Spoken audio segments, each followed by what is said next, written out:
I mean, it's interesting you mentioned individuals who wish to challenge their thinking. Can you elaborate, please? Well, there is some exercises in the book where we talk a little bit about this. One of the exercises talks about 3 different mothers, all of whom have some difficulty trying to understand their relationship with their daughters and what it is that might have gone wrong in terms of how they see the world, how their daughter sees the world, and why these 2 things are different. Because the mothers naturally feel that if they had done a good job bringing up their children, those children would want to believe in the same things that they did and see the world through their eyes. But very often you find that your children don't see the world in quite the same way as you thought you did and you thought they should. So that experience for the mothers was a difficult one. And they had to try and come to terms with it one way or the other. And our point in the book is that if they thought about it logically, they never found a happy resolution of the differences between their thinking and that of their daughters. It was either I am right and they are wrong, in which case I can't have taught them properly, or there's something wrong with them. Or maybe they're right and I'm wrong, which means that I've lived my life on a completely false set of premises for so many years. So what does that make me? And that's a pretty uncomfortable place to be. But if you think about values evolving and being related to the way that society is evolving, you can understand that the next generation would have a different set of values and apply those values in a different kind of way to that of the previous generation. And there's nothing wrong with that. Mm. Values and beliefs as well. Sorry?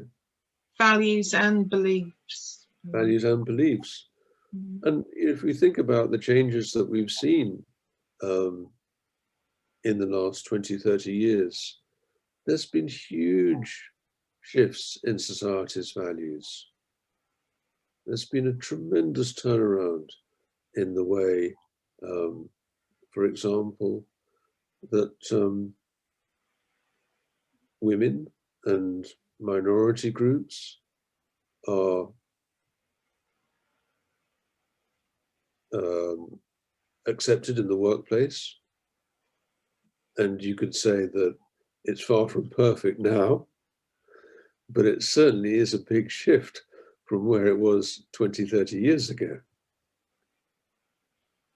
This is more to do with shift in values and beliefs. How does that, how does metathinking become encompassed in such changes, do you think? Well, I think firstly, what metathinking does is say to people, look, we're not saying there is necessarily a best way to think about things, but it can be very useful to have a choice about the way you think about things.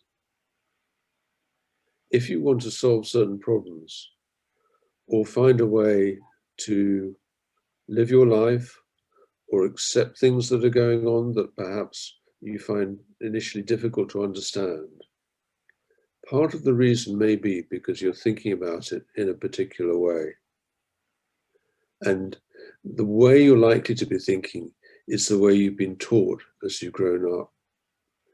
And most educational systems in the West teach people to think in a logical, linear, cause and effect way. And those are very sensible principles. And they're principles that have actually got us a long way in terms of developing technology, for example. But actually, they're not the only set of principles and ways to think about things. And they're quite restrictive in a particular way. So when you enable people to say, look, there's different ways and different structures that you can use to do your thinking. And sometimes one structure will be better than another, and at other times it will be the other way around. You give them more flexibility. And that's what you're offering when there's a complete divide in opinion between different schools of thought. For example, the example you mentioned earlier between mother and daughter, or it can relate to any situation where you find there's some level of division.